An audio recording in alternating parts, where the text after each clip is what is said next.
Good morning. It's Tuesday. Let's get started.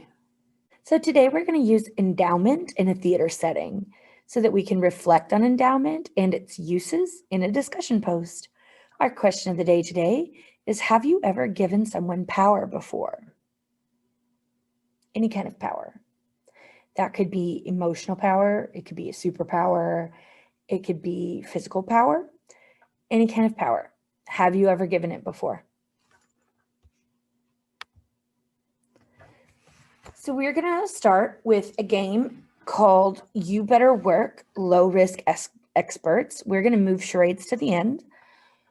We're going to talk about what it is to accept an offer. We're going to look at our second guideline. We're going to do a discussion post called Let's Talk About It Improv. We're going to learn about bringing information to the table. And then we're going to play a game called Sound and Motion. So let's go to Canvas. So you're going to go to Assignments, and you're going to click on Tuesday. Check in on the timer. Make sure you know how many days you got left every day. All right, so we're going to continue with our improv lessons. We're going to start with You Better Work Low Risk Experts. So an expert is somebody who has really studied something. They know everything there is to know about this. So low risk experts is a game where you are being an expert about something that is not something people would know about. So an example of an expert would be, I am an expert in science. A low risk expert might be, I am an expert on spoons. Nobody cares if you're an expert on spoons. That is something that no one is going to know anything about. Most people know a little bit about science. We all went to school. You're in school now. If I started talking to you about science, you would at least have somewhat of a working knowledge of basic science. Most people have no idea what you're going to talk to me about when you're talking about spoons. So that is a great way for you to get to practice using improv and sound like you're really smart and you know what you're doing. And nobody's going to be able to tell you that you're wrong, because who knows anything about spoons? Name one expert in spoons. You can give me an expert in science. If I said, give me an expert in science, you could give me one. Marie Curie, that was a terrible version of her name. You can give me Bill Nye the Science Guy. You can tell me people who are known to be science people. Not many people can name a spoon person. So we would then play this game. We watch that video and then play this game.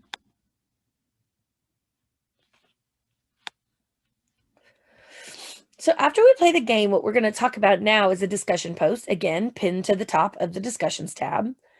How does this game relate to yesterday's guideline of accept the offer, of the yes and? How does this game of experts relate to that concept?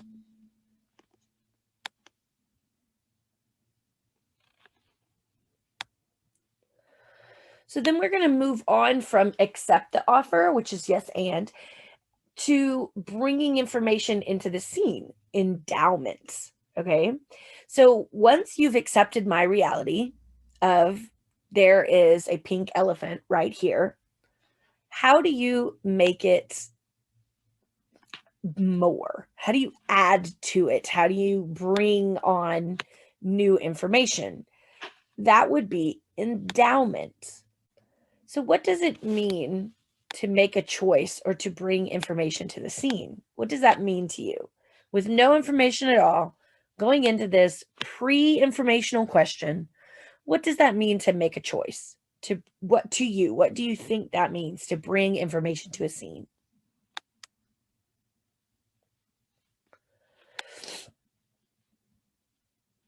To endow means to give. All right.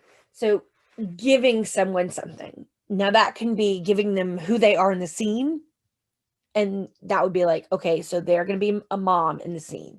So how do we tell the audience you're a mother in this scene? Well, we might literally say, "Hi, mom." Well, now the audience knows you are my mom. I have endowed you with the characteristics of being a mom. Another way to endow the scene is where. So I would say, "It's super cold here at this ski lodge, mom." So now the audience knows where we are and who you are. So the only way for an audience to organically know who somebody is for somebody else to say who they are. So it's really going to be harder for you to come out and tell them that you are a little kid unless the little kid calls someone mom or somebody talks to them like a little kid. I don't usually walk onto the scene and go, "I'm a 5-year-old." That's not what happens. What happens is people address me as though I am a 5-year-old. They endow me as a 5-year-old. So I go, "Mom," and you go, "Lindsay, I'm sorry, honey, you're too young to ride this ride. You must be at least 6, so maybe next year." Now the audience knows I'm a 5-year-old. The opposite of endowment is asking questions. So you might say, "Come with me to the mall." And I might say, "Why?" That doesn't move anything forward. You're not giving me anything. It's not a denial, but it it does make it harder on your scene partner. You're not giving them anything to work with. When you're doing improv, it's all about give and take. If you're not giving me anything, then I cannot work with it and then give it back for you to take it. You have to give me something for me to give you something. So then we have a denial, a blocking or a denial. It is the opposite of endowment. So if I say mommy and then they reply, "I have never seen you before," it might get a big laugh, but then what am I supposed to do? I've already called you mommy. That's the problem. So now we're going to play a game called Warm It Up, Sound and Motion. When we play this game, it is all about endowing, and it is about accepting the offer. I encourage you, if you don't make it to our Zoom, to play this game at home. I will fix this video that apparently is not working at the current moment in time, and I encourage you to play it.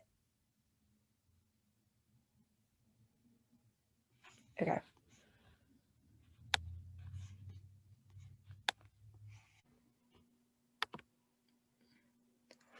At this point, we would return to our slides. I would ask you to write one thing you learned about improv today, which should be different from what you learned yesterday, and one thing you still need help with. I would have you rate your learning 1 through 4 in the chat for me, and then you would be released to go and work on any work you did not finish during the class period.